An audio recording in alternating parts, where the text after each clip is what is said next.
നമുക്കറിയാം east ബംഗാളിന്റെ midfield എത്ര strong ആണെന്ന്. അവിടെ റാഷിദ് ഉണ്ട്, മിഗേൽ ഫിഗേറ ഉണ്ട്.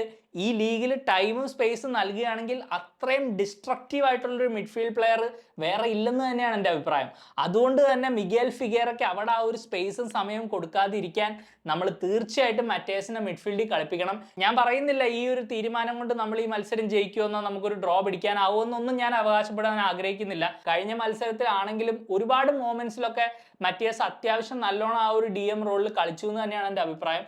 തീർച്ചയായിട്ടും ആ ഒരു 90 മിനിറ്റ് കളിക്കാൻ അനുവദിക്കുക. നമ്മൾ എന്തായാലും ഈ മത്സരത്തിൽ ഒരു ലോ ബ്ലോക്കിലേക്ക് നമ്മൾ പോകേണ്ടി വരും. കാരണം നമുക്കറിയാം ഈസ്റ്റ് ബംഗാളിനെ നമുക്ക് ഒരു ഓപ്പൺ മത്സരത്തിലൊന്നും അവരെ അടിച്ചിടാൻ പറ്റില്ല. അതൊക്കെ വലിയൊരു മണ്ടത്തരമായി പോകും. ചിലപ്പോൾ നമ്മൾ 4-5 ഗോളുകൾ കൺസീഡ് ചെയ്യേണ്ട ഒരു അവസ്ഥ വരും. നമ്മൾ ചെയ്യാൻ പോകുന്നത് നമ്മൾ എവേ ഫ്രം ഹോം ആണ്. നമ്മൾ കോമ്പാക്റ്റ് ആയിട്ട് ഇരിക്കുക. മാക്സിമം മിഗേൽ ഫിഗേറനെ സെറ്റിലാവാൻ അനുവദിക്കരുത്. കളിയുടെ തുടക്കത്തിൽ തുടങ്ങി തന്നെ മാക്സിമം കൂടെ തന്നെ നിൽക്കുക, ആ ഒരു സ്പേസ് നൽകാണ്ടിരിക്കുക, ഓപ്പറേറ്റ് ചെയ്യാൻ, അധികം ബോളിൽ ഹോൾഡ് ചെയ്ത് വെച്ച് ഒരു പാസ് കളിക്കാനുള്ള ആ ഒരു സമയം കൊടുക്കാണ്ടിരിക്കുക, അൺസെറ്റിൽ ചെയ്യുക.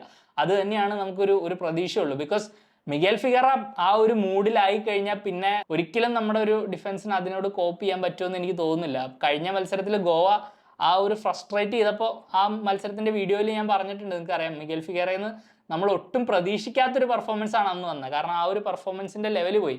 പുള്ളിക്ക് ആ ഒരു സ്പേസ് കിട്ടുന്നില്ല, പാസുകൾ കളിക്കാനുള്ള സമയം കിട്ടുന്നില്ല എന്ന് മനസ്സിലായപ്പോൾ പുള്ളി വേറെ കുറേ കാര്യങ്ങളൊക്കെ ട്രൈ ചെയ്യാൻ ശ്രമിച്ചു തുടങ്ങി.